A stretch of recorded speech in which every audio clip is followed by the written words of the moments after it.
Hello students, welcome to Edumantra. আমি তোমাদের Chinmoy sir. তো চলছিল মেন স্পেশাল পলিটি কিছু ক্লাসেস, যেগুলো আমি তোমাদের মেন্সের আগে দিচ্ছিলাম। এগুলো মেন্সের জন্য হলেও অন্যান্য যে কোনো পরীক্ষা, ইউপিএসসি, সিডিএস, এনডিএ সহ অন্যান্য যে কোনো পরীক্ষার জন্য ভেরি মাচ ইম্পর্টেন্ট। আর আজকে যে টপিকটা আমরা আজকের করছি সেটা ডাব্লিউবিসিএস এর মেন্সের জন্য মূলত টার্গেট করে করলেও আবারও তোমাদেরকে বলে নিই, যে কোনো পরীক্ষার জন্য কিন্তু ভেরি মাচ ইম্পর্টেন্ট। কারণ আজকের আমরা করব ভারতের সংবিধানের ইম্পর্টেন্ট অ্যামেন্ডমেন্ট যেগুলো আছে সেইগুলো একদম মানে অ্যামেন্ডমেন্ট নাম্বার 1 থেকে শুরু করে 105 নম্বর অ্যামেন্ডমেন্ট পর্যন্ত যা যা ঘটেছে আমরা সবকটা দেখতে থাকবো। ঠিক আছে, চলো আসো।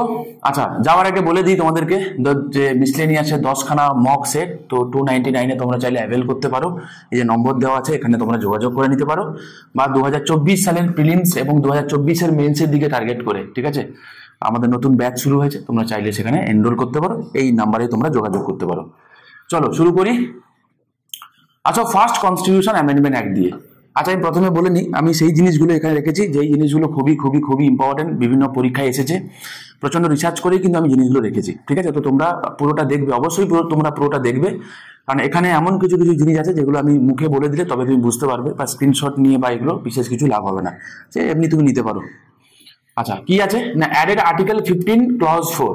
আর্টিকেল 15 কি ছিল তোমরা জানো, যে the state shall not discriminate only citizens only on the basis of religion, race, caste, sex, place of birth. ঠিক আছে, এখানে ছিল। এবং আর্টিকেল 15 ক্লজ 2 তে স্পেশাল কিছু প্রিভিলেজের কথা বলেছে। 15 ক্লজ 3 তে আমরা দেখতে পাবো কি ওমেন এবং চিলড্রেনের জন্য স্পেশাল স্টেটাস করতে পারে কে, স্টেট।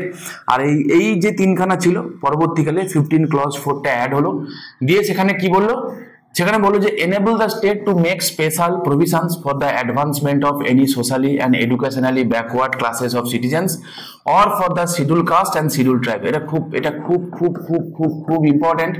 কারণ বেসিক্যালি আমি আবারও তোমাদেরকে বলছি, আগের দিন তোমাদেরকে বলেছিলাম, রমেশ থাপার কেস এবং চম্পক দরাইরাজন কেসের পরে এই অ্যামেন্ডমেন্টটা হয়েছিল। ঠিক আছে, ফার্স্ট কনস্টিটিউশন অ্যামেন্ডমেন্ট অ্যাক্ট হয়েছিল কবে হয়েছিল, 1951 হয়েছিল। এগুলো ইটসেলফ 1 টাকার প্রশ্ন। নেক্সট কোশ্চেন বা নেক্সট ইনফরমেশন কি, to fully secure the constitutional validity of zamindari abolition laws and to place reasonable restriction on freedom of speech। আচ্ছা, আর কি হয়েছিল ফার্স্ট কনস্টিটিউশন অ্যামেন্ডমেন্ট অ্যাক্টে, তোমরা জানো 9 শিডিউলকে অ্যাড করা হয়েছিল, তাই না? সেখানে অ্যাবলিশন অফ জামিনদারি রিলেটেড প্রভিশন সেখানে অ্যাড করা হয়েছিল।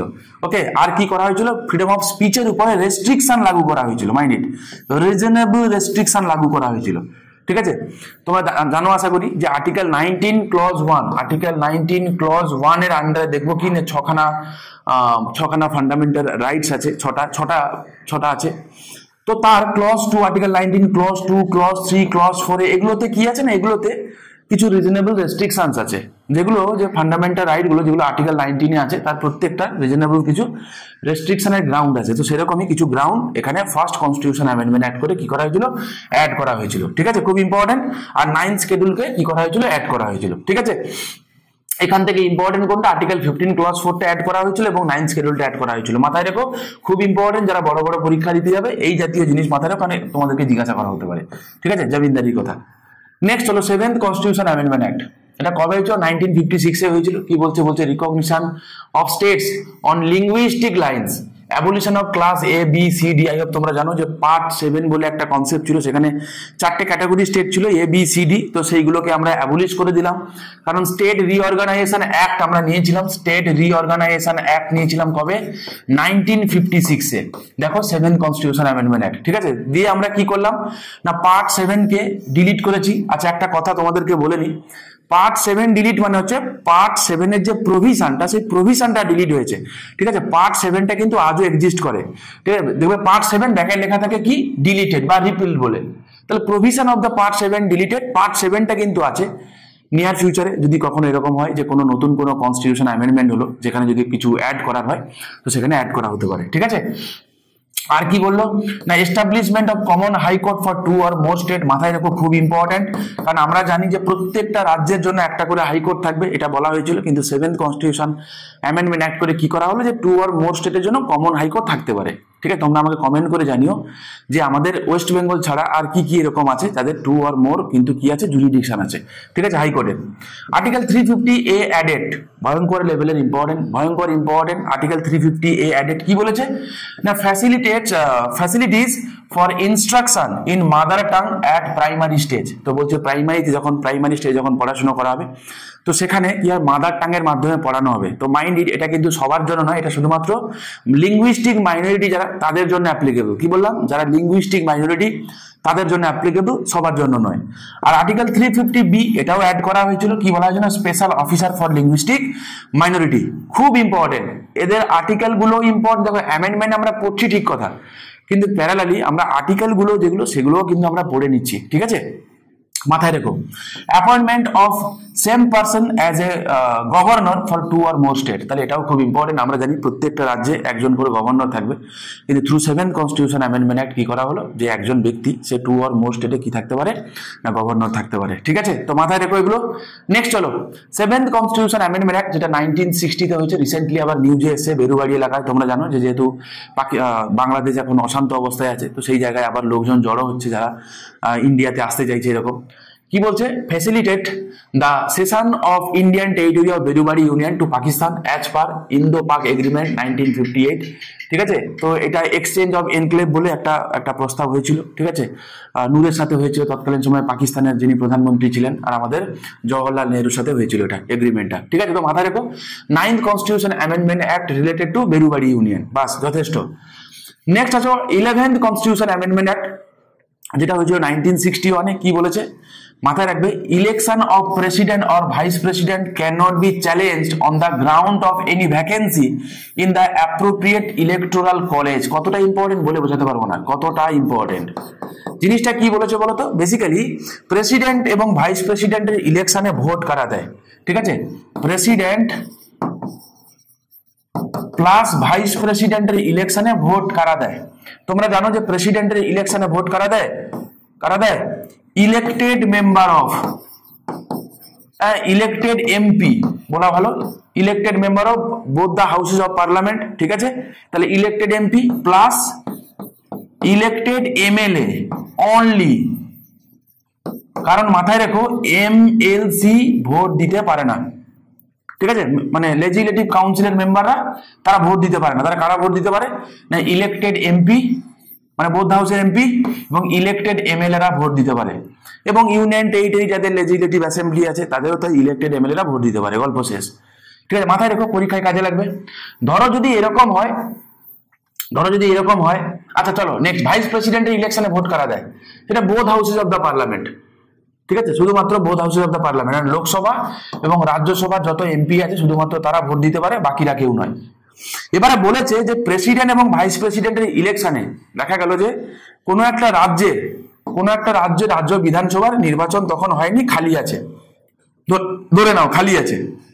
এমতো অবস্থায় প্রেসিডেন্টের নির্বাচন হচ্ছে, তো বলা হয়েছে এটা যে তখন তুমি চ্যালেঞ্জ করতে পারবে না, এটা বলে যে যেহেতু ওই রাজ্য বিধানসভা নির্বাচন হয়নি, হ্যাঁ, অতএব তাদের ইলেকটোরাল কলেজে ইনসাফিসিয়েন্ট মেম্বার আছে, ওই মেম্বাররাও তো যখন ইলেক্ট হয়ে আসবে তারা তো প্রেসিডেন্টের নির্বাচনে ভোট দিতে পারবে।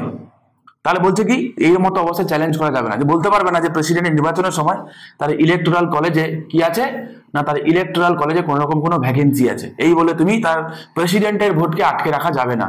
নাম্বার 1 কথা। নাম্বার 2 কথা কি বলেছে, বলছে ভাইস প্রেসিডেন্টের নির্বাচনে সেম কথা। ধরে নাও কোনো একজন ব্যক্তি রাজ্যসভা বা লোকসভা থেকে বিলং করে, বোঝা গেল, হয়তো কিছু সিট খালিও আছে, হতে পারে কিছু সিট খালিও আছে, সবকটা সিট সবসময় ফুল থাকতে হবে এমন নয়, তিনি মারা গেছেন বা যে কোনো কারণে সিটটা কোনো কারণে খালি আছে। তো বলছে এইরকম অবস্থায় যদি খালি থাকে তাহলে ওই অবস্থায় ভোট যেমন হয় তেমনি হবে। এটা বলা যাবে না যে সিট খালি আছে বলে প্রেসিডেন্টের নির্বাচন হবে না বা ভাইস প্রেসিডেন্টের নির্বাচন হবে না, এটা বলা যাবে না। ঠিক আছে, এটা কবে অ্যাড করেছি না, এইটা অ্যাড করেছি through 11th constitution amendment act of 1961। মাথায় রেখো এটা ইটসেলফ একটা কি বলবো, এটা ইটসেলফ একটা ইম্পর্টেন্ট একটা স্টেটমেন্ট, যে কোনো সময় দেয়, মূলত ইউপিএসসি জাতীয় পরীক্ষায় দেয়, ডব্লিউবিসিএস এ না দেওয়ার কোনো কারণ নেই। Next 12th constitution amendment act কি বলছে, ইনকর্পোরেটেড গোয়া, অলরেডি ডব্লিউবিসিএস এর মেন্সে এসেছে, ইনকর্পোরেটেড গোয়া, দমন and Diu in the Indian union from Portugal. তাহলে পরীক্ষায় কি এসেছে, পরীক্ষায় এসে গোয়াতে কারা রুল করতো, দমন দিউতে কার কি ছিল জানো তো, পর্তুগিজ কলোনি ছিল এগুলো, তাই না, এগুলো তোমরা সবাই জানো, এতে কোনো ডাউট নেই।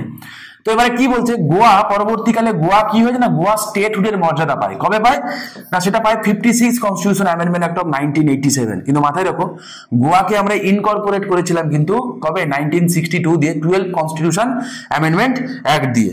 ঠিক আছে, মাথায় রাখো। নেক্সট চলো 21st কনস্টিটিউশন অ্যামেন্ডমেন্ট অ্যাক্ট।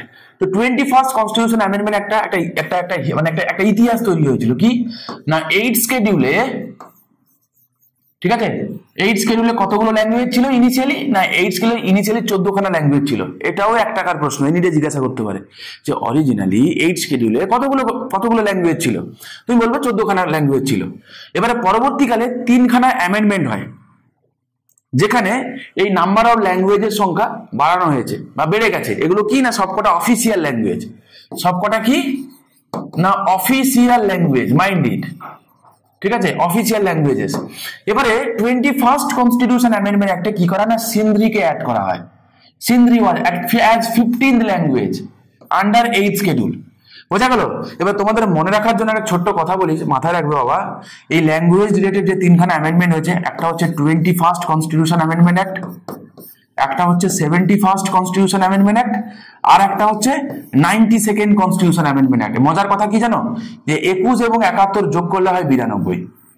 মাথায় রাখো, 21st-এ 1খানা অ্যাড হয়েছে, হ্যাঁ, তারপরে তোমার 71st-এ 3খানা অ্যাড হয়েছে, আর 92nd-এ 4খানা অ্যাড হয়েছে। আমি আসছি এমনি পড়াবো, চাপের কোনো কারণ নেই। 4খানা অ্যাড হয়েছে, বোঝা গেল? তাহলে কত হলো, 4 আর এদিকে 4 8, তাহলে ছিল 14টা প্লাস 8টা, কত, 8 4 12। রাইট নিয়ে এখন 22খানা ল্যাঙ্গুয়েজ আছে, মানে অফিসিয়াল ল্যাঙ্গুয়েজ আছে। কোথায় না, 8th শিডিউলে। ঠিক আছে, মনে রেখো। নেক্সট হলো একটা ধামাকাদার অ্যামেন্ডমেন্ট, সেটা হচ্ছে 24th constitution amendment act of 1971। এটা ইটসেলফ একটা হিস্ট্রি, তার কারণ এখানে আর্টিকেল 13 ক্লজ 4 অ্যাড করা হয়েছিল। আমি তোমাদেরকে আগের দিন যে কটা ক্লাস হয়েছে সব কটা ক্লাসে ঘুরে ফিরে এই জিনিসটা এসছে, আমি তোমাদেরকে প্রচুরবার বলেছি। তোমরা যারা এখনো পর্যন্ত আমার প্রিভিয়াস ভিডিওগুলো দেখোনি, আমি তোমাদের ডক্ট্রিন করিয়ে দিয়েছি, সব কটা ইম্পর্টেন্ট, মানে সব কটা বলবো না, ইম্পর্টেন্ট কিছু কেসেস আমি তোমাদেরকে করিয়ে দিয়েছি, যেগুলো তোমরা দেখে যাবে, সেগুলো তোমরা অবশ্যই দেখে যাও। সেখানে আমি তোমাদের এখানে বলেছিলাম, আশা করি তোমাদের মনে আছে, যে enable the parliament to dilute fundamental rights through amendment to the constitution। আশা করি তোমাদের মনে আছে যে গোলকনাথ কেস হয়েছিল 1967-এ, এবং সেখানে কি বলেছিল যে fundamental rights are transcendental in nature, কোনোভাবে ফান্ডামেন্টাল রাইটকে টাচ করা যাবে না, অ্যামেন্ড করা যাবে না। বোঝা গেল? তো 24th কনস্টিটিউশন অ্যামেন্ডমেন্ট অ্যাক্ট করে এটা অ্যাড করা হয়েছিল যে না, পার্লামেন্ট চাইলে ফান্ডামেন্টাল রাইটকে অ্যামেন্ড করতে পারে, কারণ article 368 is not a law under article 13 clause 3। ঠিক আছে, তো সেইটা অ্যাড করা হলো কোথায়, 13 ক্লজ 4-এ, দিয়ে বলা হলো যে হ্যাঁ, অ্যাকর্ডিং টু 13 ক্লজ 3, হ্যাঁ, article 368 is not a law. তো সেই কথাটা আছে আর্টিকেল 13 ক্লজ 4-এ।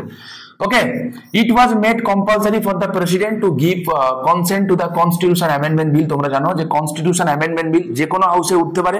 কোনো কনস্টিটিউশন অ্যামেন্ডমেন্ট বিল যদি প্রেসিডেন্টের কাছে যায়, he is bound to sign it. কোনো কনস্টিটিউশন অ্যামেন্ডমেন্ট বিল প্রেসিডেন্টের কাছে গেলে তাকে অ্যাসেন্ট দিতেই হবে, তার কাছে অন্য কোনো অপশন নেই। কোনো অর্ডিনারি বিল যদি প্রেসিডেন্টের কাছে যেত, একটা জামানা ছিল, তো তখনও তাকে, যেমন 42nd কনস্টিটিউশন অ্যামেন্ডমেন্ট অ্যাক্ট করা হয়েছিল, অর্ডিনারি বিলের কথা বলছি বাবা আমি। আজ তোমরা মেন্স দিতে যাবে, মানে তোমরা এগুলো জানো, আমি ধরেই নিলাম। তো কোনো অর্ডিনারি বিল যখন প্রেসিডেন্টের কাছে যায়, তো 42nd কনস্টিটিউশন অ্যামেন্ডমেন্ট অ্যাক্টে বলা হয়েছিল যে he is bound to sign it. But 44th constitution amendment act হয়, মোরারজি দেশাই যখন ক্ষমতায় আসে, তো তিনি কি করেন না, এটাকে একটুখানি চেঞ্জেস করে একটু পাওয়ার দেন প্রেসিডেন্টকে, দিয়ে বলা হয় যে কোনো অর্ডিনারি বিল, কনস্টিটিউশন অ্যামেন্ডমেন্ট বিল নয়, কোনো অর্ডিনারি বিল, হ্যাঁ, যদি প্রেসিডেন্টের কাছে যায়, তিনি একবার রিকনসিডারের জন্য পাঠাতে পারেন। তো পুনরায় যদি ওই বিলটা যদি অ্যাজ ইট ইজ যদি আবার প্রেসিডেন্টের কাছে যায়, যে মডিফাই হোক বা নাই হোক, যদি পুনরায় প্রেসিডেন্টের কাছে যায়, তখন প্রেসিডেন্টের কাছে আর অন্য কোনো অপশন থাকবে না। তখন কোনো অর্ডিনারি বিলের ক্ষেত্রে সেকেন্ড ইনস্ট্যান্সে president is bound to give his assent. মাথায় রেখো, সেকেন্ড ইনস্ট্যান্সে, ঠিক আছে? ফার্স্ট ইনস্ট্যান্সে তিনি নাও দিতে পারেন, সেকেন্ড ইনস্ট্যান্সে তাকে দিতেই হবে।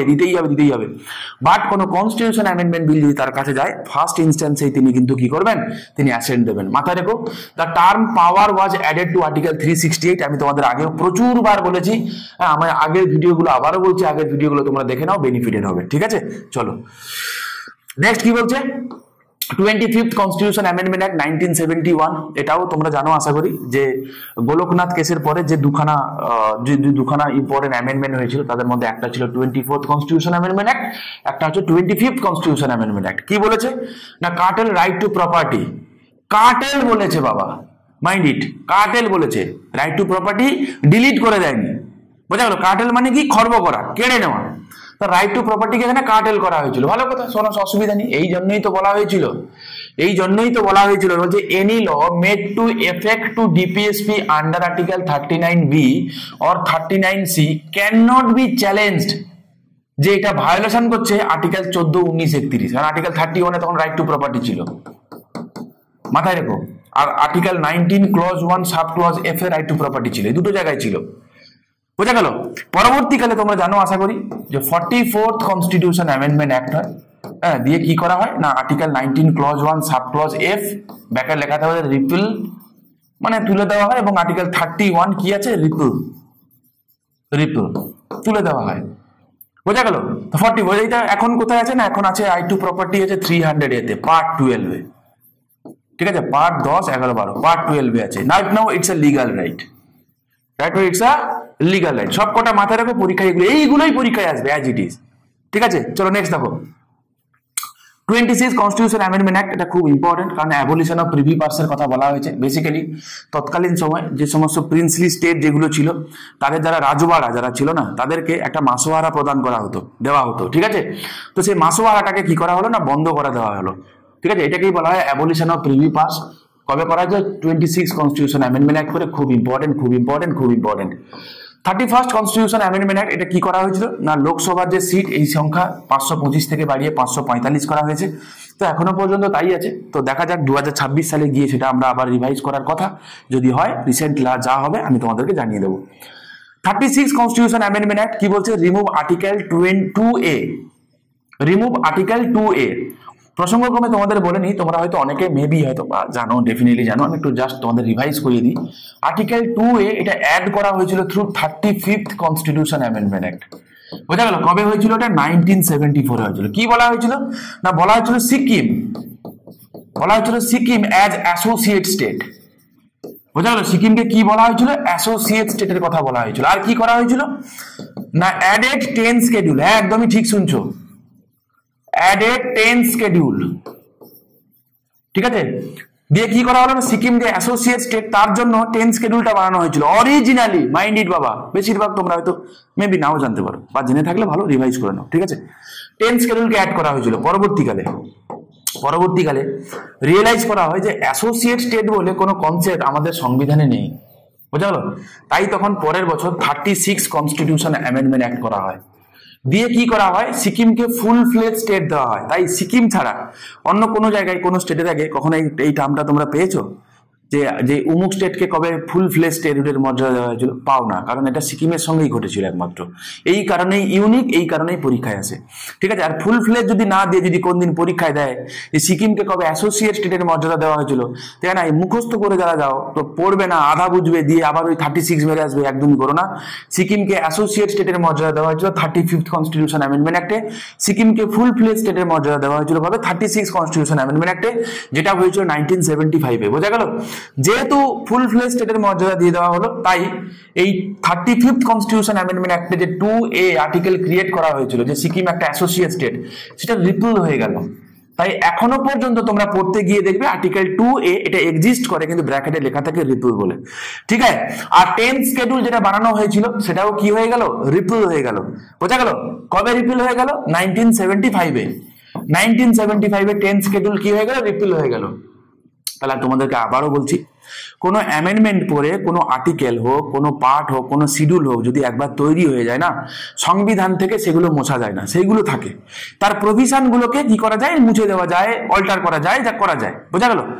তো 10 শিডিউল কিন্তু সংবিধানে ছিল, যেটার প্রভিশনটা রিপিল হয়ে গেল।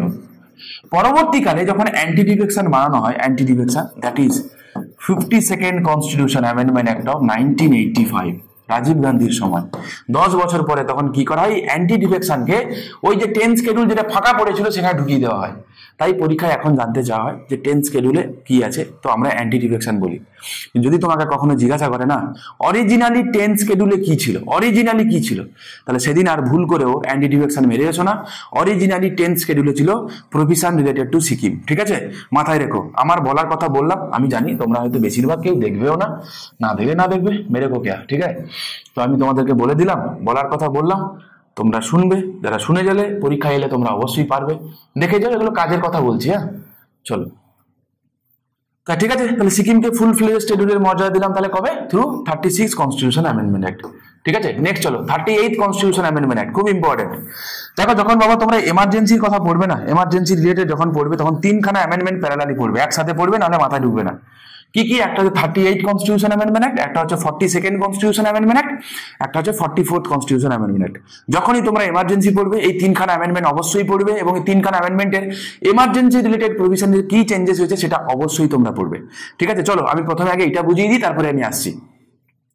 এমার্জেন্সি রিলেটেড বলা হলো কি, declaration of emergency made by the president non justiciable. মানে এমার্জেন্সি যদি প্রেসিডেন্ট ডিক্লেয়ার করে, স্বাভাবিক প্রেসিডেন্ট ছাড়া অন্য তো কেউ এমার্জেন্সি ডিক্লেয়ার করতে পারে না, যদি ডিক্লেয়ার করে সেটা কি হবে না, নন জাস্টিসিয়েবল হবে, কোনো কোর্টে গিয়ে কেস করা যাবে না। নাম্বার 1 কি বলছে না, ordinance made by president under article 1, 2, 3 or governor article 213 non justiciable. মানে অর্ডিন্যান্স যদি জারি করে, আমি আগের দিন বলেছিলাম তোমাদেরকে যে ordinance making power is the legislative power of the executive. ঠিক আছে, মাথায় রেখো, it is the legislative power of the executive. তো বলছে সেটাও কিন্তু কি হবে না, নন জাস্টিসিয়েবল হবে। President two declare different national emergency on different grounds simultaneously. মানে কি বলছে, প্রেসিডেন্ট চাইলে অ্যাট এ টাইম দুখানা ন্যাশনাল এমার্জেন্সি জারি করতে পারে, কিন্তু দুটো আলাদা গ্রাউন্ডে হতে হবে। ঠিক আছে, মাথায় রেখো। কি বললাম আমি, যে প্রেসিডেন্ট অ্যাট এ টাইম কি দুটো ন্যাশনাল এমার্জেন্সি জারি করা যায়? তুমি বলবো অবশ্যই করা যায়, কোনো চাপ নেই, কিন্তু দুটো আলাদা গ্রাউন্ড হতে হবে। ঠিক আছে, তো তোমাকে এইগুলো প্রভিশন তুলে দিয়ে বলতে পারে যে president two declare different national emergency on same ground. ঠিক আছে, তো এটা ভুল আছে, টু ডিফারেন্ট গ্রাউন্ডে হতে হবে। একই সময় অ্যাট এ টাইম দুটো ন্যাশনাল এমার্জেন্সি জারি করা যেতে পারে, বাট দুটো আলাদা গ্রাউন্ডে হতে হবে। ঠিক আছে, 39 কনস্টিটিউশন অ্যামেন্ডমেন্ট একটা কি বলেছে না, এখানে বলেছে election dispute of president, vice president, prime minister, speaker beyond judicial review. মানে বলছে ইলেকশন রিলেটেড যদি কোনো ডিসপিউট হয় related to president, vice president, prime minister, speaker, হ্যাঁ, সেগুলো জুডিশিয়াল রিভিউর আওতায় আসবে না। সালটা দেখো, দেখলে বুঝতে পারবে, তখন অলরেডি আমাদের দেশে এমার্জেন্সি চলছে, এবং তখন অলরেডি প্রুভ হয়ে গেছে যে ইন্দিরা গান্ধী ম্যালাফেট করে তিনি জিতেছেন, তাকে এলাহাবাদ হাইকোর্ট তাকে তো নালিফাই করে দিয়েছিল। আশা করি তোমরা জানো এই গল্পগুলো, না জেনে থাকলে আমাকে কমেন্ট করো, কোনোদিন এমার্জেন্সি সময় আমি তোমাদেরকে এই গল্পগুলো শেয়ার করে নেবো। ঠিক আছে, তো যাই হোক, তো তিনি নিজেকে বাঁচানোর জন্য বেসিক্যালি এই কাজগুলো করেছিলেন। তো পরবর্তীকালে 39 কনস্টিটিউশন অ্যামেন্ডমেন্ট অ্যাক্টে কি হয়ে যায়, স্ট্রাক ডাউন করে দেয় সুপ্রিম কোর্ট। ঠিক আছে, ইন্দিরা গান্ধী ভাষায় রাজনারায়ণ কেস, যাই হোক তোমরা জানো, আমি আগের দিন তোমাদের কেসগুলো করিয়েছিলাম, সেখানে কিন্তু এটা আছে, তোমরা প্লিজ একটুখানি দেখে নিও। আর একবার তোমাদেরকে বলে দিই যে আমাদের একটা ফান্ডা গ্রুপ আছে, হ্যাঁ, যেখানে আমরা রেগুলার এই সমস্ত কন্টেন্ট এগুলো আমরা পোস্ট করতে থাকি, বিভিন্ন কন্টেন্ট যায়, তাগড়া কন্টেন্ট যায়। তোমাদের যদি কারোর মনে হয় যে সেগুলো একটু তোমাদের প্রয়োজন রয়েছে, নিচে ডিসক্রিপশন বক্সের লিঙ্ক রইল, সেখান থেকে তোমরা চাইলে জয়েন হয়ে যেতে পারো। চলো, 42nd কনস্টিটিউশন অ্যামেন্ডমেন্ট অ্যাক্ট। আচ্ছা, যদি তোমাকে প্রথমে বলে যে কোন কনস্টিটিউশন অ্যামেন্ডমেন্ট অ্যাক্ট, যেটাকে বলা হয় মিনি কনস্টিটিউশন, তাহলে তুমি বলবে কি মিনি, মানে ইটসেলফ একটা সংবিধান, মানে সংবিধানের এত প্রভিশন অ্যামেন্ড করা হয়েছে না, আর কোনো অ্যামেন্ডমেন্টে এত চেঞ্জেস হয়নি। এই কারণে 42nd কনস্টিটিউশন অ্যামেন্ডমেন্ট অ্যাক্টকে কি বলা হয়, একটা মিনি কনস্টিটিউশন বলা হয়। নাম্বার 1 মনে থাকবে, কি বললাম আমি। দ্বিতীয় কথা, যদি তোমাকে জিজ্ঞাসা করে the most controversial amendment during emergency, সেটা কোনটা ছিল, তো তুমি বলবে that is 42nd constitution amendment act. মাথায় থাকবে, তো এই সব কটা কথা মাথায় রেখো। আর যদি তোমাকে জিজ্ঞাসা করে যে কেশবানন্দ ভারতী কেসের যে ভার্ডিক্ট দেওয়া হয়েছিল, তার আউটকাম স্বরূপ পার্লামেন্ট কোন কনস্টিটিউশন অ্যামেন্ডমেন্ট অ্যাক্ট করেছিল, এটাও once again that is 42nd constitution amendment act. প্রত্যেকটা কথা ভেরি মাচ ইম্পর্টেন্ট, মনে রেখো, পরীক্ষায় কিন্তু তোমার কাজে লাগবে। বলছে granted as the most controversial constitutional amendment in history, recommendation of শরণ সিং কমিটি। তোমাকে যদি কালকে জিজ্ঞাসা করে যে কোন কমিটির রেকমেন্ডেশনে 42nd কনস্টিটিউশন অ্যামেন্ডমেন্ট অ্যাক্ট হয়েছিল? তুমি বলবে কি সরণ সিং কমিটির রেকমেন্ডেশনে। বোঝা গেল? আচ্ছা মনে করো তো তোমাদের মেন্সে এই কোশ্চেনটা দিয়েছিল কিনা যে ফান্ডামেন্টাল ডিউটি কোন কমিটির রেকমেন্ডেশনে অ্যাড করা হয়েছিল? মনে করো পরীক্ষায় কিন্তু মেন্সে এসছে, আনসার করে এসেছিলে কিনা যে সরণ সিং কমিটির রেকমেন্ডেশনে। বেসিক্যালি 42nd কনস্টিটিউশন অ্যামেন্ডমেন্ট একটা যে হয়েছিল না, পুরো অ্যামেন্ডমেন্টের যে খসড়াটা সেটা প্রিপেয়ার করেছিলেন সরণ সিং, যার মধ্যে একটা প্রভিশন ছিল অ্যাডেড ফান্ডামেন্টাল ডিউটি। মাথায় রেখো, ঠিক আছে?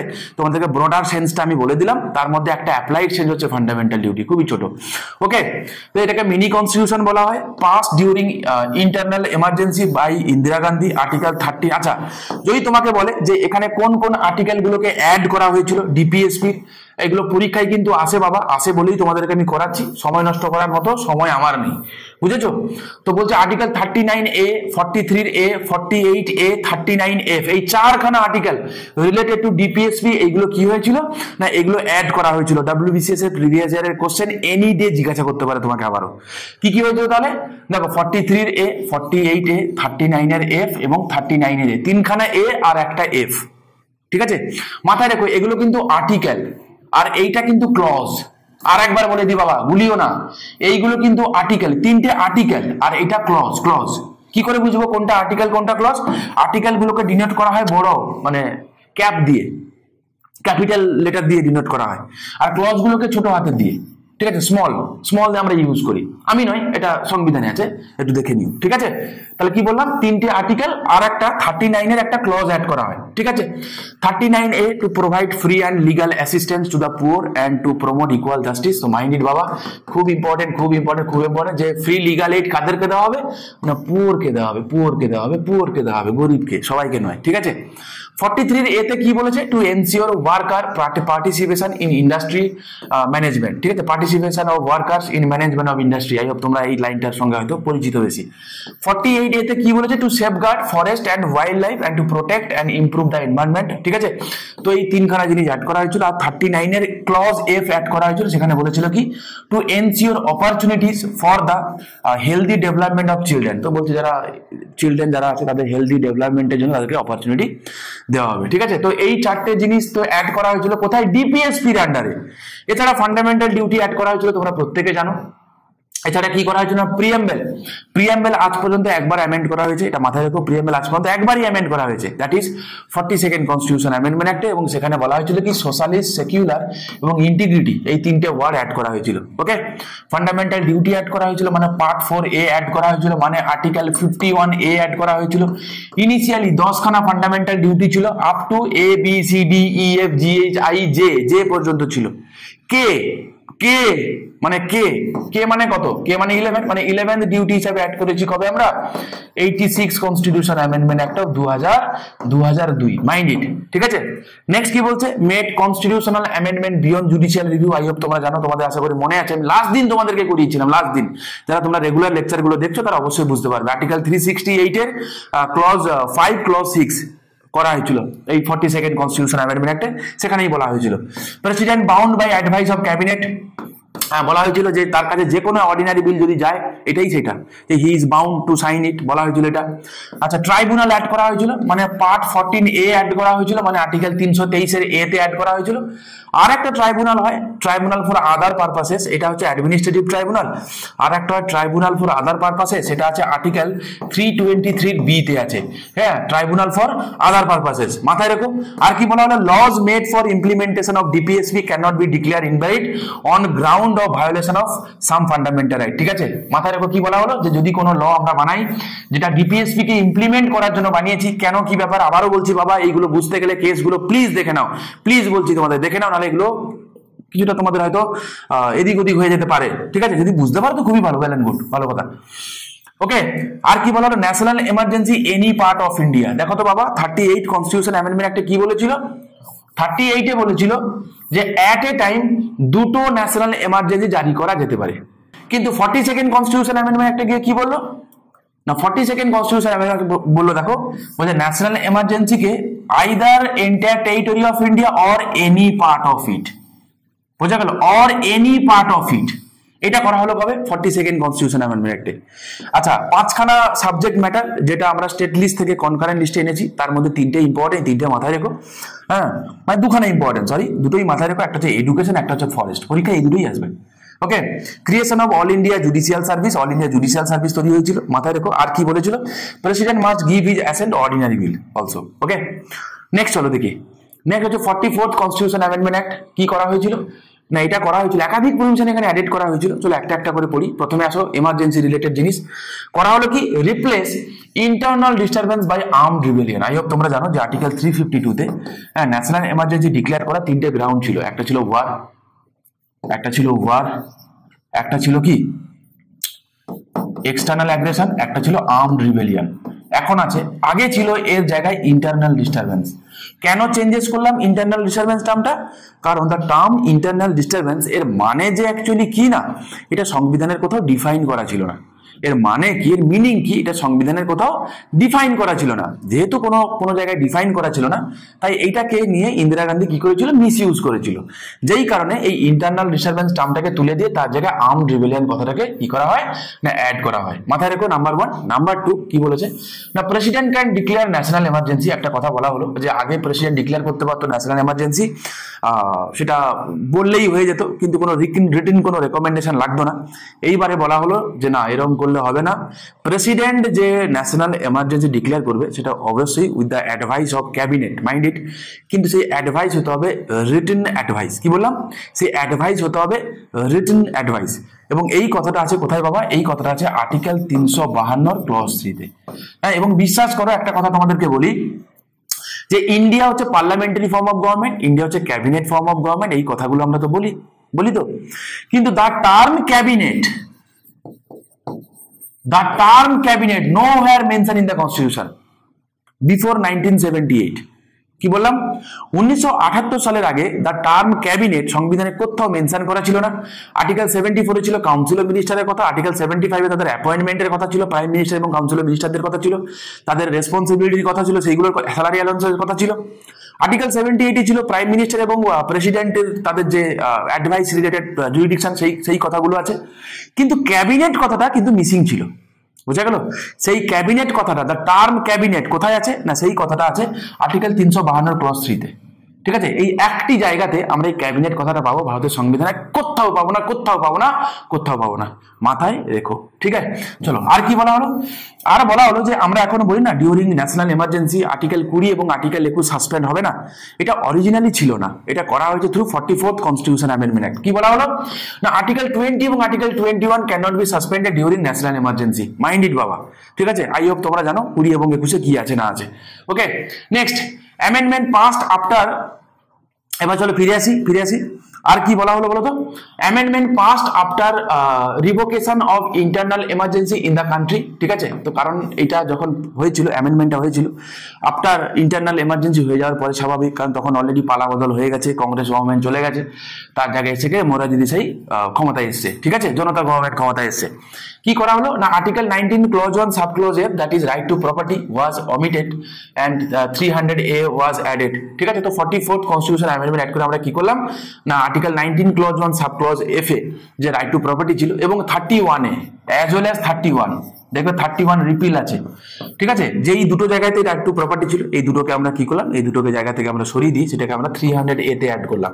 তাহলে পরীক্ষায় এমনও জিজ্ঞাসা করতে পারে যে 300A কবে অ্যাড করা হয়েছিল? সেম আনসার হবে, that is 44th constitution amendment act. আর কি করা হলো?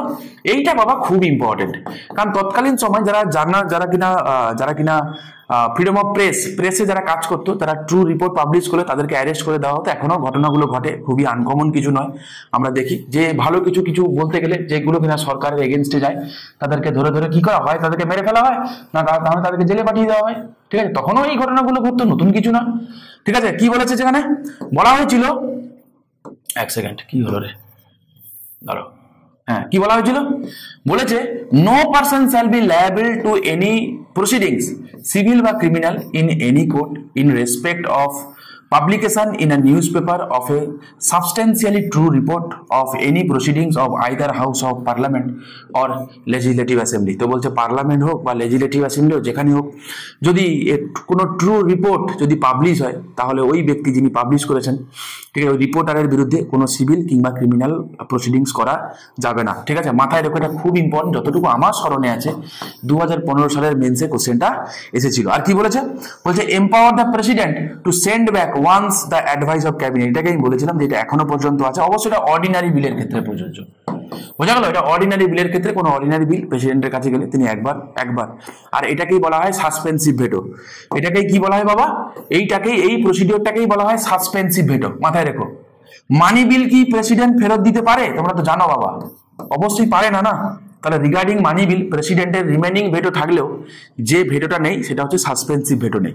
ঠিক আছে, মাথায় রেখো। নেক্সট হলো 52nd কনস্টিটিউশন অ্যামেন্ডমেন্ট অ্যাক্ট, যেটা হচ্ছে 1985-এ। আমি অলরেডি তোমাদেরকে বলে দিচ্ছি, known as anti defection law, added 10 schedule, article 102 clause 2 এবং আর্টিকেল 191 ক্লজ 2-তে কি আছে না এই কথাগুলো রয়েছে। কার সময়কালে হয়েছিল? রাজীব গান্ধীর সময় হয়েছিল। বাকিটুকু মাথায় রাখলেই হবে। নেক্সট হলো 56 কনস্টিটিউশন অ্যামেন্ডমেন্ট অ্যাক্ট, যেটা হচ্ছে 1987-এ। কি বলেছে?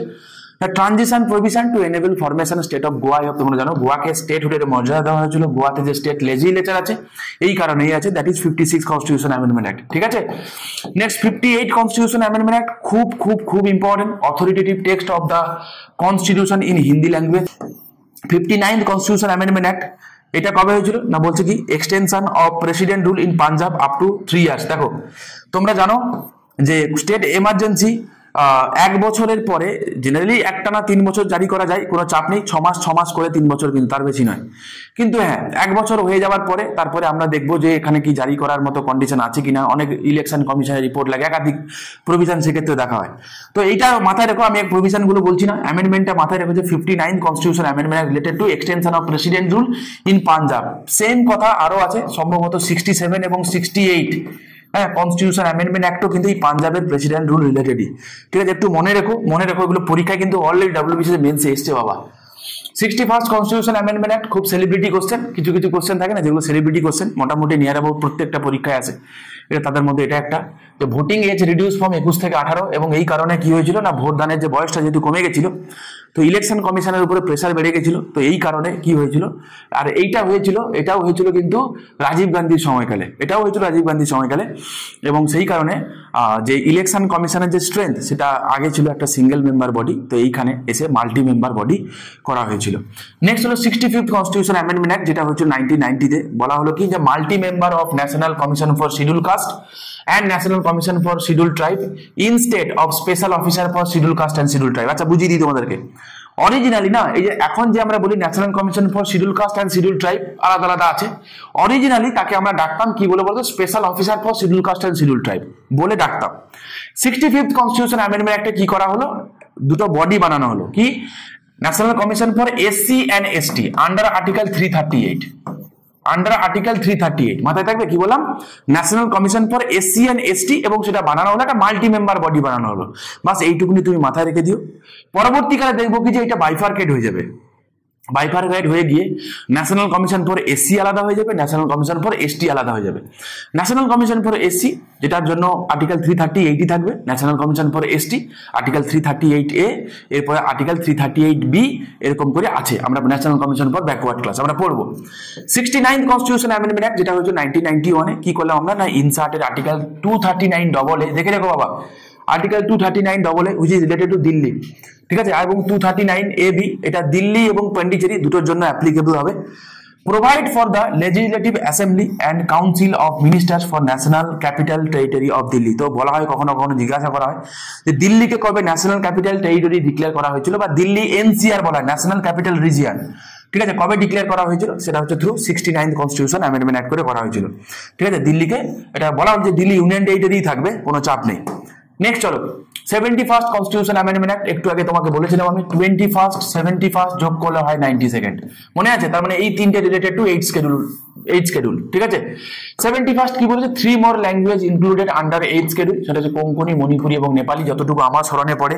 এই বছর ইউপিএসসি তে প্রিলিমসে এখান থেকে কিন্তু কোশ্চেন ছিল, একদম 8 শিডিউল থেকে একখানা কোশ্চেন ছিল, ঠিক আছে? বলছে 73rd কনস্টিটিউশন অ্যামেন্ডমেন্ট অ্যাক্ট 1992 কি বলেছে না, পঞ্চায়েতি রাজ ইনস্টিটিউশন, তোমরা জানো যে আর্টিকেল 243 থেকে আর্টিকেল 243 ও এটা আমরা অ্যাড করেছি। পার্ট 9 এটা রিপিল হয়ে অনেকদিন পড়েছিল, আই হোপ তোমরা জানো। পার্ট 9 অরিজিনালি ছিল আন্দামান নিকোবরের কথা ছিল অরিজিনালি পার্ট 9-এ, বোঝা গেল? সেটাকে আমরা তুলে দিলাম, স্বাভাবিক। যখন সরে গেল, রিপিল হয়ে পড়েছিল, তো পরবর্তীকালে পঞ্চায়েতকে নিয়ে এসে আমরা পার্ট 9-এ ঢুকিয়ে দিলাম, ঠিক আছে? তো এবং 11 শিডিউলকে আমরা অ্যাড করেছি। তো পঞ্চায়েতের আন্ডারে 29 খানা আইটেম আছে। এটা লাস্ট ইয়ারের মেন্সের কোশ্চেন ছিল, পেপার 4-এ এসেছিল এটা, ঠিক আছে? পেপার 4-এ এসেছিল। আরে কোথায় আছো কিছু ম্যাটার করে না, তোমার একটা টাকা নিয়ে কথা, ঠিক আছে? তো কে করেছিল তখন? প্রাইম মিনিস্টারশিপ কে ছিল না? প্রাইম মিনিস্টার ছিল পিভি নরসিমহা রাও। ওকে, 74th কনস্টিটিউশন অ্যামেন্ডমেন্ট অ্যাক্ট, এটা মিউনিসিপ্যালিটিকে অ্যাড করা হয়েছিল আর্টিকেল 243 থেকে আর্টিকেল 243 জি পর্যন্ত। পার্ট 9-এর এ তে আছে এটা, এবং 12 শিডিউলকে অ্যাড করা হয়েছিল। এখানে 18 খানা লিস্ট আছে, মানে এদের আন্ডারে 18 খানা লিস্ট আছে, মাথায় রেখো। এটাও তাই পিভি নরসিমহা রাও সময়কালেই এটা হয়েছিল, ঠিক আছে? Panchayat municipality as a local self government, তোমরা মাথায় রেখো, পরীক্ষায় এমনি আছে, ঠিক আছে? নেক্সট হলো 77th constitution amendment act 1995, basically reservation related. এটাও আমি তোমাদেরকে পড়িয়েছিলাম যখন আমি পিএ ইনামদার কেস পড়িয়েছিলাম, ইন্দিরা সাইনি কেস, যখন রিজার্ভেশন রিলেটেড যখন কেসগুলো আমি তোমাদের করিয়েছিলাম, আমি কিন্তু তোমাদের এগুলো আমি বলে দিয়েছিলাম।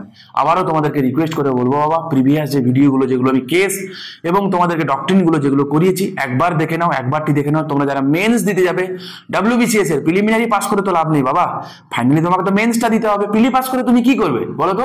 প্রিলিমিনারি পাস অফিসার বলে কোনো পোস্ট আমার জানা নেই, আছে বলে নেইও, বোঝা গেল? তুমি প্রিলিমিনারি পাস করলে তোমাকে মোটিভেট করে এটা বলা হলো, চলো তুমি প্রিলিটা পাস করো। আরে প্রিলি পাস করে তুমি করবে এটা কি, আগে তুমি সেটা বলো, কি করবে প্রিলি পাস করে? যদি তুমি মেন্সটাই না পাস করে, ইন্টারভিউটা না পাস করে, চাকরিটা পাও ফাইনালি। আর চাকরি পেতে তোমাকে এই জিনিসগুলো হেল্প করবে, মাথায় রেখো। প্রিলি পাস করে তোমায় কিচ্ছু লাভ হবে না, তোমায় না তো স্যালারি দেবে, না তো অ্যালাউন্সেস দেবে, কিচ্ছু দেবে না, নাথিং এলস, ঠিক আছে? তুমি তোমার ম্যাক্সিমাম যেটা হতে পারে, পাড়ায় পাড়ায় ঘুরবে, লোকে বলবে যাই ছেলেটা বিসিএস দিচ্ছে এবং ছেলে প্রিলি পাস করেছে। 4 দিন 5 দিন তোমার ভালো লাগবে, যখন বয়স পেরিয়ে যাবে তখন তুমি কি করবে? ওই লোকগুলি তোমাকে তখন দেখে দেখে টিটকিরি করবে, ওই লোকগুলোই দেখে তোমাকে ইনসাল্ট করবে, স্বাভাবিক। আমি জানতাম ছেলেটা হবে না, জানো তো? ওই সমস্ত দিন আমি চাই তোমরা কেউ না দেখো, কেউ না ফেস করো। জেনুইনলি তোমাদেরকে বলছি, মেন্স যদি পাস করতে হয়, যে কন্টেন্টগুলো আমি তোমাদেরকে দিচ্ছি, এইগুলো ছাড়া মেন্স পাস ইম্পসিবল, জেনুইনলি। কারণ এগুলো তোমাকে পড়তে হবে বাই ডিফল্ট, এইগুলোই তোমাকে পড়তে হবে যেগুলো তোমাদেরকে আমি পড়ালাম, বোঝা গেল? কেস পড়তে হবে তোমাকে, অ্যামেন্ডমেন্ট পড়তে হবে তোমাকে, ইম্পর্টেন্ট আর্টিকেল পড়তে হবে তোমাকে, তারপরে তোমার ইম্পর্টেন্ট ডক্ট্রিন পড়তে হবে তোমাকে, পড়িয়ে দিচ্ছি তোমাকে, ভালো করে দেখে যাও, ঠিক আছে? বাকি তোমার ইচ্ছা, সকলেই তোমার ইচ্ছা। কি বলছে? বলছে reservation in promotion in government job for SC and ST। ওকে, মাথায় রেখো 77 কনস্টিটিউশন অ্যামেন্ডমেন্ট রিলেটেড টু কি? Promotion in government job for SC and ST। পরবর্তীকালে ক্যাচ আপ রুল হিসাবে হবে, দেখে নিও, আমি প্রবলেম করিয়ে রেখেছি, আমি আর এখানে তোমাদেরকে লম্বা করে পড়াচ্ছি না।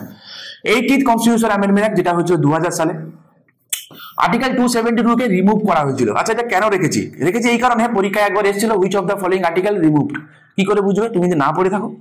আর্টিকেল 272 এটা রিলেটেড টু, এটা ফাইন্যান্সিয়াল ম্যাটার রিলেটেড একটা আর্টিকেল ছিল, ট্যাক্স রিলেটেড আর্টিকেল ছিল একটা, তো যেটাকে আমরা রিমুভ করে দিয়েছি, আজ আর নেই। হ্যাঁ, প্রিভিয়াস ইয়ারেরই কোশ্চেন আছে, একটু দেখে নিও। ওকে, কি বলছেন? আর কি করা হয়েছিল না, ইমপ্লিমেন্ট 10th ফাইন্যান্স কমিশন। তো যদি বলে যে 80th কনস্টিটিউশন, যেমন ধরো আমি বলি তোমাদেরকে জিএসটি, তোমাদের মনে আছে সম্ভবত এই বছর প্রিলিমিনারি কি মেন্স একটা কোশ্চেন ছিল না? যদি কেউ দিয়ে থাকো অবশ্যই মনে থাকবে তোমার, যে কোন ফাইন্যান্স কমিশনের রেকমেন্ডেশনে জিএসটি কে ইন্ট্রোডিউস করা হয়েছে, তাই না? অ্যাকর্ডিং টু, মনে দেখবে কোনো একটা কোশ্চেন ছিল, আমাকে কমেন্ট করে কেউ জানিয়ে তো যে কোন ফাইন্যান্স কমিশনের রেকমেন্ডেশন। আচ্ছা বলে দিই, চলো, 13th ফাইন্যান্স কমিশনের রেকমেন্ডেশনে জিএসটি কে ইন্ট্রোডিউস করা হয়েছিল। ওকে, তো এরকমই যে কোনো দিন দিতে পারে যে কোন ফাইন্যান্স, বা যদি বলতে পারে যে 80th constitution amendment act related two 10th finance commission. তো তুমি কি বলতে পারবে? তোমার কাছে কোনো অথেন্টিক কোনো সোর্স আছে? বলতে পারবে কি? তো পড়ে রাখো, তো বলবে হ্যাঁ অবশ্যই ঠিকই বলেছে। আর কি বলছে? Recommendation to simplify the tax structure by pooling and sharing all taxes between states and centre, ঠিক আছে? তো এটা হচ্ছে related to 80th constitution amendment act. Next আসো 85th কনস্টিটিউশন অ্যামেন্ডমেন্ট অ্যাক্ট। কি বলেছে? Protect consequential seniority in case of promotion in SC and ST। Basically 77 এবং 85 constitution amendment act দুটোই related to reservation related amendment, মাথায় রেখো। 86 constitution amendment act, এটা তো celebrity amendment, কারণ এমন কোনো পরীক্ষায় কোশ্চেন নেই যেখান থেকে এখানে কোশ্চেন আসে না, মানে এমন কোনো পরীক্ষা নেই যেখান থেকে এখানে কোশ্চেন আসে না, যে কোনো পরীক্ষায় এখান থেকে কোশ্চেন আছে।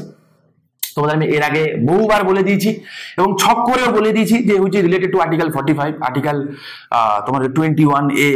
হ্যাঁ, আমি এটাও বলেছিলাম তোমাদেরকে যে ডিপিএসপি গুলোকে কিভাবে আমরা ফান্ডামেন্টাল রাইটে কনভার্ট করি, তোমাদের আশা করি মনে আছে। তো অ্যামেন্ড আর্টিকেল 45 এবং আর্টিকেল 51A তোমাদের আশা করি মনে আছে। Insert article 21A, the state shall provide free and compulsory education to all children between the age of 6 to 14 years.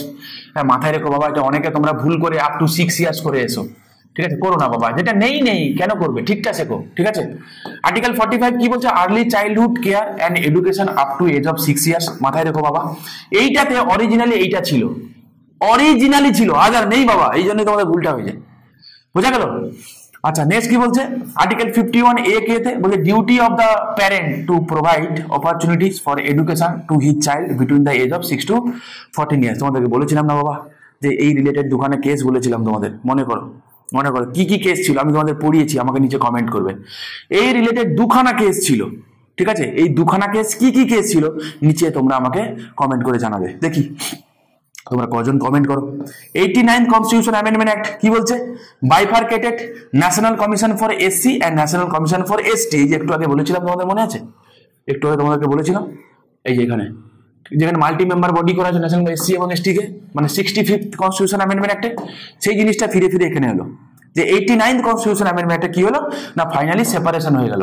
আজ দুজনার দুটি পথ ওগো, দুটি দিকে গেছে বেঁকে, তো অসুবিধা নেই কোনো। তো দুজন দুটি দিকে বেঁকে গেছে, একজন হয়ে গেল national commission for SC article 338, আর একজন হয়ে গেল কি national commission for ST article 338A। মাথায় রেখো, মাথায় রেখো, মাথায় রেখো, পরীক্ষায় কিন্তু গ্যারেন্টি আসবে, ঠিক আছে? চলো নেক্সট হচ্ছে 91st কনস্টিটিউশন অ্যামেন্ডমেন্ট অ্যাক্ট। এটাও খুব সেলিব্রিটি কোশ্চেন, কিন্তু এটা এরকম সেলিব্রিটি যে খুব ভালো অ্যাক্টিং তো করে কিন্তু লাইমলাইটে সবসময় থাকে না, খুব ভালো অ্যাক্টর, লেজেন্ডারি অ্যাক্টর, সেরকম টাইপের ক্যারেক্টার হচ্ছে 91st কনস্টিটিউশন অ্যামেন্ডমেন্ট অ্যাক্ট। এর দু একটা ধোঁয়া জিনিস আমরা পড়ে যাই, কিন্তু এর ভেতরে একাধিক প্রভিশন আছে যেটা এনি ডে জিজ্ঞাসা করতে পারে, এনি ডে, ঠিক আছে? চলো পড়িয়ে দিচ্ছি, শুনে নাও। বলছে total number of ministers including prime minister shall not exist 50% of the total strength of Lok Sabha. ঠিক আছে? কি বলেছি বাবা আমি? ভালো করে শোনো, আরেকবার বলছি, তোমরা কি কি ভুল করো সব আমি বলে দিচ্ছি, শোনো। বলেছে এই যে টোটাল মিনিস্টারের সংখ্যা কত হবে, যে কাউকে চাইলেই কি আমরা মিনিস্টার মানে মিনিস্ট্রি আমরা বানাতে পারি, মানে আমরা মিনিস্ট্রি সংখ্যা কত হবে? লোকসভা ভোটের রেজাল্ট বেরোনোর পরে আমি বেশ কিছু লেকচার সিরিজ করেছিলাম, ঠিক আছে? কিন্তু তোমরা অনেকেই দেখোইনি, ঠিক আছে? দেখো, সেখানে আমি সেই রিলেটেড কারেন্ট জিনিস নিয়ে আমি আলোচনা করেছিলাম। আমার যদি সময় থাকে আমি তোমাদেরকে বলবো, অবশ্যই তোমাদের হেল্প করবে, একটুখানি দেখে নিও। এই প্রভিশনগুলোর লাইভ সেখানে এক্সাম্পল দিয়ে আমি বুঝিয়েছিলাম, ঠিক আছে? একটুখানি দেখে নিও, আমাদের ইউটিউবে পেয়ে যাবে তোমরা। কি বলছে? টোটাল নাম্বার অফ মিনিস্টার, তো মিনিস্টারের সংখ্যা কত হবে? বলছে মিনিস্টারের সংখ্যা হবে ম্যাক্সিমাম 15%। কার? মানে including prime minister, mind it, including prime minister. Prime minister কি মিনিস্টার নয় নাকি? আমি বুঝি না কেন এটা অ্যাসপিরেন্টরা বুঝতে পারে না। আরে প্রাইম মিনিস্টার কে বলা হয় কি বলতো? বলেছে তাকে বলা হয় কি জানো তো? তাকে বলা হয় মানে তিনি প্রাইম কিন্তু সবার থেকে তিনি এগিয়ে আছেন, এটাকে একটা টার্ম ইউজ করা হয়, ফার্স্ট অ্যামং ইকুয়ালস। কি বলা হয়? First among equals. আরে তিনিও মিনিস্টারই, তিনিও আর 5 জনের মতোই মিনিস্টার, কিন্তু তিনি প্রথম, যেহেতু তিনি প্রথমে আছেন। প্রাইম মানে কি? প্রথম, বোঝা গেল? প্রাইম মিনিস্টার, এই জন্য তার নাম প্রাইম মিনিস্টার, বা সিম্পল জিনিস। আরে প্রাইম মিনিস্টার তো মিনিস্টার রে বাবা, তিনি কি মিনিস্টার নয় নাকি? বোঝা গেল? তাকে বলা হয় কি তাহলে? মাথায় রেখো, ফার্স্ট অ্যামং ইকুয়ালস বলা হয় কাকে? প্রাইম মিনিস্টারকে বলা হয়। বাই দা ওয়ে, তো এই যে 15% স্ট্রেংথ হবে, কার স্ট্রেংথের 15%? পার্লামেন্টের স্ট্রেংথের নয়, রাজ্যসভারও নয়, আইদার হাউস অফ দ্য পার্লামেন্টেরও নয়, লোকসভার 15%। কি বললাম বাবা আমি? লোকসভার 15%। এই ভুলটা যেন না হয়। সেম জিনিস রাজ্যের ক্ষেত্রেও প্রযোজ্য, যে ইনক্লুডিং চিফ মিনিস্টার, মিনিস্টারের স্ট্রেংথ হবে not more than 15% of total strength of কি স্টেট লেজিসলেটিভ অ্যাসেম্বলি। মাথায় যেন থাকে, ঠিক আছে? চলো, রিলেটেড আর্টিকেল হচ্ছে আর্টিকেল 75 ক্লজ 1A, আর ফর এমএলএ যদি হয় আর্টিকেল 164 ক্লজ 1A। আর কি বলা হয়েছিল? An MP who is disqualified on the ground of 10 schedule also disqualified to be appointed as minister, article 75 clause 1B তে আছে। কি বলেছে? বলছে একজন ব্যক্তি, তোমরা জানো 10 schedule অলরেডি তো হয়ে গেছে না, 1958 হয়ে গেছে, সরি 1985 হয়ে গেছে। তো বলছে কি যদি এরকম কখনো এরকম হয় যে একজন ব্যক্তি যে 10 schedule এর আন্ডারে তিনি ডিসকোয়ালিফাই হয়ে গেছেন মেম্বার হওয়ার, তাহলে অলসো তিনি ডিসকোয়ালিফাই হবেন কি না, মিনিস্টার তিনি হতে পারবেন না, সোজা কথা, ঠিক আছে? তো এটাও অ্যাড করা হয়েছিল। আর একটা কি বলেছে না, এটাও তাই এমএল এর জন্য এটা অ্যাপ্লিকেবল, ঠিক আছে, এটাও মাথায় রেখো তুমি। এটা একই কথা, ও এটা এ আছে না, এটা বি হবে গো, সরি সরি, এটা আমারই ভুল হয়ে গেছে, এটা এ হবে না, এটা বি হবে। আর্টিকেল 164 ক্লজ 1B হবে, ঠিক আছে, নট এ, বি হবে এটা, ওকে। আচ্ছা, তো মিনিস্টার আর্টিকেল 75 ক্লজ 1B, এই কথাটা এখানে রয়েছে যে যে ডিসকোয়ালিফাই হয়ে গেছে on the ground of 10 schedule, সে অলসো ডিসকোয়ালিফাইড টু বি কি অ্যাপয়েন্টেড অ্যাজ মিনিস্টার, ঠিক আছে।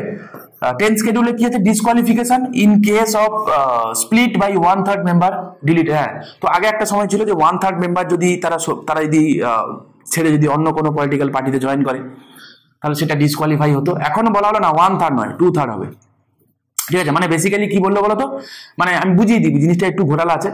বলছে এখন এই প্রভিশনটা ডিলিট করে দিয়ে এইটা বলা হলো যে এখন যদি 2/3 মেম্বার কোন একটা পলিটিক্যাল পার্টি থেকে যদি 2/3 মেম্বার তারা যদি গিয়ে অন্য কোনো পলিটিক্যাল পার্টিতে জয়েন করে তাহলে সেটা ডিফেকশনের আন্ডারে আসবে না, ডিফেকশনের আন্ডারে আসবে না, মাথায় রেখো। আর একটা কথা, হ্যাঁ এইটাই তুমি মাথায় রেখো, বাস এটাই মাথায় রেখো, পরীক্ষা তোমার এটাই আসবে। চলো, 92nd কনস্টিটিউশন অ্যামেন্ডমেন্ট অ্যাক্ট 2003, এখানে কি করা হয়েছিল দেখো, কি বলেছিলাম, 21, 71 যোগ করলে হয় 92, দেখো ইনক্লুডেড 4 মোর languages under 8th schedule, Bodo, Dogri, Maithili এবং সাঁওতালি, ঠিক আছে, বিডিএমএস, মাথায় রাখো, বোডো, ডোগরি, মৈথিলি, সাঁওতালি, ওকে।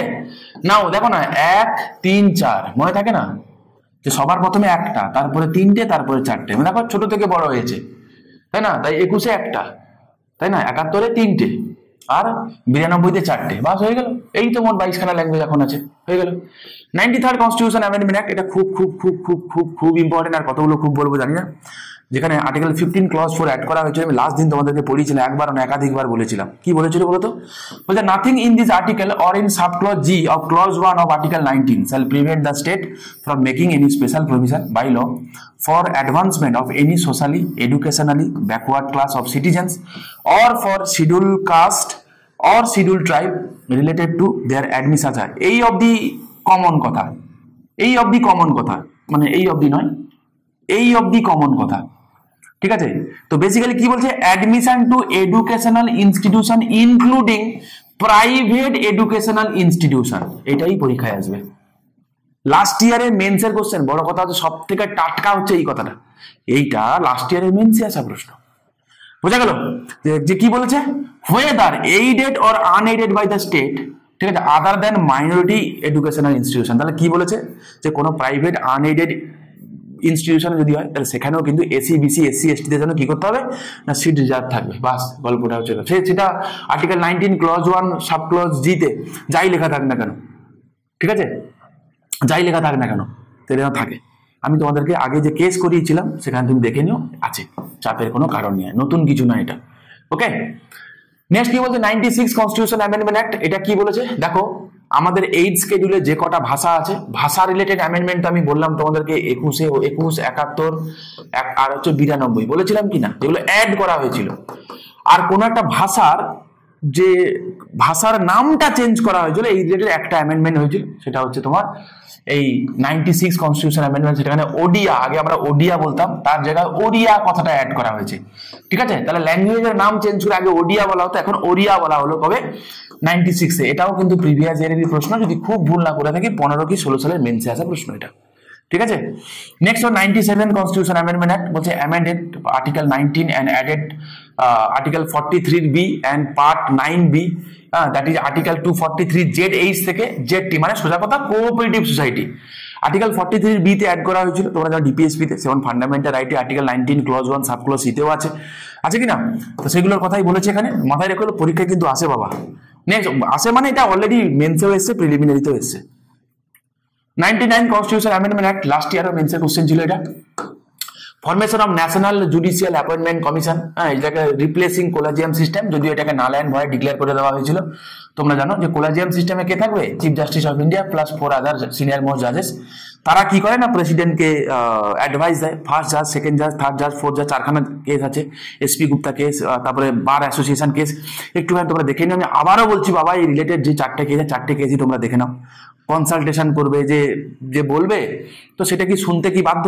পরবর্তীকালে বলা হয় কি সেকেন্ড জাজে, না কনসালটেশন মিনস কনকারেন্স, মানে chief justice of India collegium যে কথাটা বলবে সেটা কিন্তু প্রেসিডেন্টকে মানতেই হবে, না মানলে কিন্তু হবে না। দেখে নিও একটুখানি, ঠিক আছে। 100th কনস্টিটিউশন অ্যামেন্ডমেন্ট অ্যাক্ট 2015 সালে হয়েছিল, বললো amendment of first schedule, I hope তোমরা জানো। দিয়ে কি করা হয়েছিল, ওতে extend of certain enclave territory with Bangladesh. তুমি এইটুকুনি খালি মাথায় রেখো, ওতেই কাজ চলে যাবে, ঠিক আছে। ওইদিকে যেমন ছিল তোমার 9th constitution amendment act, Berubari বাংলাদেশের সঙ্গে, বা তখন পাকিস্তান বেসিক্যালি, যদিও বেরুবাড়িটা এখন বাংলাদেশের সঙ্গে শেয়ার করে।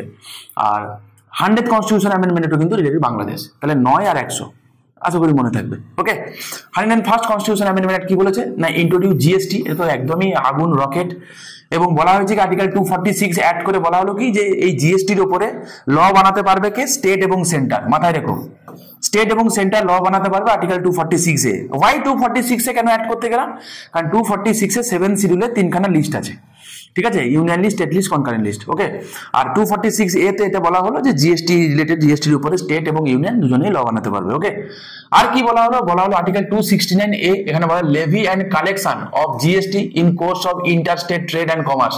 তো ইন্টার স্টেট ট্রেড এবং কমার্সের জন্য কেউ জিএসটি লাগু করা হবে, এটা আর্টিকেল 269 এ আছে। আর জিএসটি কাউন্সিলের কথা আছে আর্টিকেল 279 এ তে, ঠিক আছে। তিনটেই ইম্পর্টেন্ট, তিনটেই মাথায় রেখো, তিনটে যে কোনো দিন জিজ্ঞাসা করবে তোমাকে, ঠিক আছে, মাথায় রেখো। নেক্সট আসো 102nd কনস্টিটিউশন অ্যামেন্ডমেন্ট অ্যাক্ট, একটু আগে তোমাকে বলেছিলাম আমি যে আর্টিকেল 338 বি কি আছে, national commission for backward class, তো সেটা অ্যাড করা হয়েছে কবে, 102nd কনস্টিটিউশন অ্যামেন্ডমেন্ট অ্যাক্ট করে। 103rd কনস্টিটিউশন অ্যামেন্ডমেন্ট অ্যাক্ট, যেটা 2019 সালে হয়েছে, অ্যাডেড আর্টিকেল 15 ক্লজ 4। তাহলে দেখো বাবা, আর্টিকেল 15 রিলেটেড অ্যামেন্ডমেন্ট তাহলে কি কি হয়েছে, একটা ছিল ফার্স্ট কনস্টিটিউশন অ্যামেন্ডমেন্ট অ্যাক্ট, তোমাদের মনে আছে আশা করি, কি করা হলো, আর্টিকেল 15 ক্লজ 4 অ্যাড করা হলো। একটা ছিল 93rd কনস্টিটিউশন অ্যামেন্ডমেন্ট অ্যাক্ট, কি করা হলো না আর্টিকেল 15 ক্লজ 5 অ্যাড করা হলো। আর একটা কি করা হলো বাবা, 103rd কনস্টিটিউশন অ্যামেন্ডমেন্ট অ্যাক্ট, যেখানে কি করা হলো, আর্টিকেল 15 ক্লজ 4 অ্যাড করা হলো। এই তিনটেই মাথায় রেখো, তিনটেই পরীক্ষায় আছে, তিনটেই পরীক্ষায় আছে, কুছ ভি পুছ सकता है, कभी भी कहीं भी। চলো নেক্সট বলছে কি, তো বলছে 103rd কনস্টিটিউশন অ্যামেন্ডমেন্ট একটা কি বলেছে, অ্যাডেড 15 ক্লজ 6 এবং 16 ক্লজ 6। তো বেসিক্যালি 15 ক্লজ 6 এ এসিবিসি সঙ্গে সঙ্গে ইডব্লিউএস এর কথা বলা হয়েছে। আর ওই ইডব্লিউএস দেরকে সরকারি ক্ষেত্রে মানে পাবলিক এমপ্লয়মেন্টে তাদের যে রিজার্ভেশন থাকবে সেই কথা বলা হয়েছে আর্টিকেল 16 ক্লজ 6 এ। বাস এইটুকুনি, আর কিছু না, ঠিক আছে, মাথায় রেখো। 103rd constitution amendment act. 104th constitution amendment act কি বলেছে না, extend the reservation of seat for SC and ST in the Lok Sabha and state assembly for another 10 years. কথা বলি, এই যে লোকসভার কথা বলো বা লেজিসলেটিভ অ্যাসেম্বলি বলো, এদের জন্য কি আছে, লেজিসলেটিভ অ্যাসেম্বলি, কাউন্সিলের কথা বলিনি, রাজ্যসভার কথা বলিনি, লোকসভা বলেছি, লেজিসলেটিভ অ্যাসেম্বলি বলেছি। এখানে কি আছে, এসসি এসটিদের জন্য সিট রিজার্ভ করা আছে, বোঝা গেল। এবারে এই রিজার্ভেশনটা না প্রত্যেক 10 বছর অন্তর অন্তর এক্সটেন্ড করতে হয়, যদি এক্সটেন্ড না করে তাহলে রিজার্ভেশনটা উঠে যাবে যে কোনো দিন। তো সেই এক্সটেনশন রিলেটেড একটা অ্যামেন্ডমেন্ট ছিল 104th কনস্টিটিউশন অ্যামেন্ডমেন্ট অ্যাক্ট। এবারে যেটা আর্টিকেল 334 রিলেটেড তো ছিল, এই রিলেটেড মাথা ব্যথা নয়, মাথা ব্যথা হচ্ছে একটা জিনিস মাথা ব্যথা, সেটা কি জানো, যে এখানে অ্যাংলো ইন্ডিয়ান কমিউনিটি থেকে দুজনকে নমিনেশন দেওয়া হতো, প্রেসিডেন্ট করতে পারতো, বোঝা গেল। যেমন আমরা বলতাম 550+2 দিয়ে আমরা বলতাম 552। এবারে মজার কথাটা হচ্ছে এই 552টা কিন্তু কমে যায়নি, মানে টোটাল স্ট্রেংথ কিন্তু কমায়নি। আবার বলছি ভাই, ভুলটি করো না, টোটাল স্ট্রেংথ কিন্তু কমেনি, বোঝা গেল কি বললাম, কি হয়েছে না, অ্যাংলো ইন্ডিয়ান কমিউনিটি থেকে যে রিজার্ভেশনের কথা, এটাও তাই 10 বছর অন্তরে রিনিউ করা হতো এসসি এসটির সাথে সাথে, কিন্তু এই রিনিউটার এই বছর করেনি, তুলে দিয়েছে। Remove the reserve seat for Anglo Indian community in the Lok Sabha and state assembly by not extending it further, ঠিক আছে, মাথায় রেখো বাবা। আবারও বলছি, এর জন্য আমাদের টোটাল 552 যে লোকসভার ম্যাক্সিমাম স্ট্রেংথ, সেটা কমে কিন্তু 550 হয়ে যায়নি, মাথায় রেখো। তোমাকে কারেন্ট স্ট্রেংথ জিজ্ঞাসা করেনি, তোমাকে what is the maximum strength of Lok Sabha, আরে ম্যাক্সিমাম স্ট্রেংথ তো 552 এখনো আছে, বোঝা গেল। আর রাজ্যসভার কত আছে, রাজ্যসভা 250টা এখনো আছে, তাই আছে, চেঞ্জেস কোনো হয়নি, বাস সিম্পল জিনিস। এখানে আগে কি ছিল, নমিনেশন ছিল, আর নমিনেশন নেই, এখন সবাই ইলেক্টেড হয়ে গেছে, বোঝা গেল। আর এখানে আজও নমিনেশন আছে 238 ইলেক্টেড, 12 জন nominated, science art literature social service 4টি গ্রাউন্ড থেকে করে, প্রেসিডেন্ট অ্যাপয়েন্ট করে, ঠিক আছে বাবা, মাথায় রেখো। রিসেন্টলি কাকে নমিনেট করেছে বলো তো, আমাকে কমেন্ট করে জানিও, রিসেন্টলি কাকে প্রেসিডেন্ট নমিনেট করেছে, ঠিক আছে, চলো দেখি তোমরা কে কে আমাকে কমেন্ট করে জানাও। 105th কনস্টিটিউশন অ্যামেন্ডমেন্ট অ্যাক্ট 2021 সালে হয়েছে। কি বলছে? To restore the power of the state government to identify OBC that are socially and educationally backward. তো কি বলছে 105th? তো বলেছে ওবিসিদের রিলেটেড, যে সেই সমস্ত ওবিসিদের কথা বলা হচ্ছে যারা একদম ব্যাকওয়ার্ড, মানে ওবিসিদের মধ্যেও ব্যাকওয়ার্ড, বোঝা গেল? সোশ্যালি এডুকেশনালি ব্যাকওয়ার্ড, তাদেরকে আইডেন্টিফাই করার কথা বলেছে। কাকে? স্টেটকে, বোঝা গেল? মানে স্টেট গভর্নমেন্টকে বলেছে। 105 106 কি বলেছে? এটা ওমেন রিজার্ভেশনের কথা বলা হয়েছে। Reserve to the 1/3 of the seat in the Lok Sabha. তোমরা জানো যে 1/3 সিট পঞ্চায়েতের সিট রিজার্ভ আছে, হ্যাঁ না? আর্টিকেল 243 ডি তে যদি দেখি আমরা, ডি তে তো দেখবো সেখানে সিট রিজার্ভেশনের কথা আছে। এসসি এসটি দের সাথে সাথে ওমেনদের জন্য 1/3 সিট রিজার্ভ করা আছে। সেটা কিন্তু না তো পার্লামেন্টে না তো স্টেট লেজিসলেচারে কোথাও কিন্তু নেই, ঠিক আছে? তো এটা 106 তে করা হয়েছে যে মহিলাদের জন্য আমরা 1/3 সিট রিজার্ভ করে রাখবো লোকসভাতে আন্ডার আর্টিকেল 330A, তার জন্য অ্যাড করা হলো। স্টেট লেজিসলেটিভ অ্যাসেম্বলি 332A এবং Delhi legislative assembly 239AA for women for period for 15 years after coming effect. Okay, তো আগে এটা লাগু হোক, তারপরে ধরা হচ্ছে যে আজ থেকে 15 বছর পরে হয়তো সেটা লাগু হতে পারে, ঠিক আছে? তো এখন সময় সাপেক্ষ মামলা, রাতারাতি তো হবে না, বোঝা গেল? তো এই ছিল মোটামুটি আমাদের অ্যামেন্ডমেন্ট রিলেটেড যে কটা অ্যামেন্ডমেন্ট, যেগুলো ইম্পর্টেন্ট অ্যামেন্ডমেন্ট আমি তোমাদের সঙ্গে শেয়ার করলাম। যদি তোমাদের ভালো লাগে, যদি ভালো লাগে, না ভালো লাগলে দরকার নেই, যদি ভালো লাগে তোমরা চাইলে চ্যানেলটাকে সাবস্ক্রাইব করতে পারো, লাইক করতে পারো, আর তোমরা একটুখানি কমেন্ট করো। তোমরা কমেন্ট করলে কিছু না, কমেন্টগুলো ভালো লাগে, তোমাদের মতামতগুলো বুঝতে পারি। তোমরা কমেন্ট করে জানিয়েছিলে স্যার কেসেসগুলো করিয়ে দিন, আমি করিয়ে দিয়েছি, স্যার অ্যামেন্ডমেন্টগুলো করিয়ে দিন, আমি এই দেখো আমি করিয়ে দিলাম তোমাদেরকে, ঠিক আছে? কমেন্ট করলে কিছু না, তোমার সঙ্গে আমাদের একটা ইন্টারাকশন থাকে, এই যা কিছু না। ভালো লাগে তোমাদের যে কে কি বলছে শুনি, একটু খারাপ লাগলে সেটাও কমেন্ট করো যে স্যার খারাপ লাগলো, ভালো লাগলো না, হেল্প হলো না, যাই হোক তোমাদের মতামত জানিয়ে তোমরা অবশ্যই কমেন্ট করো। ভালো থেকো, দেখা হচ্ছে নেক্সট ভিডিওতে।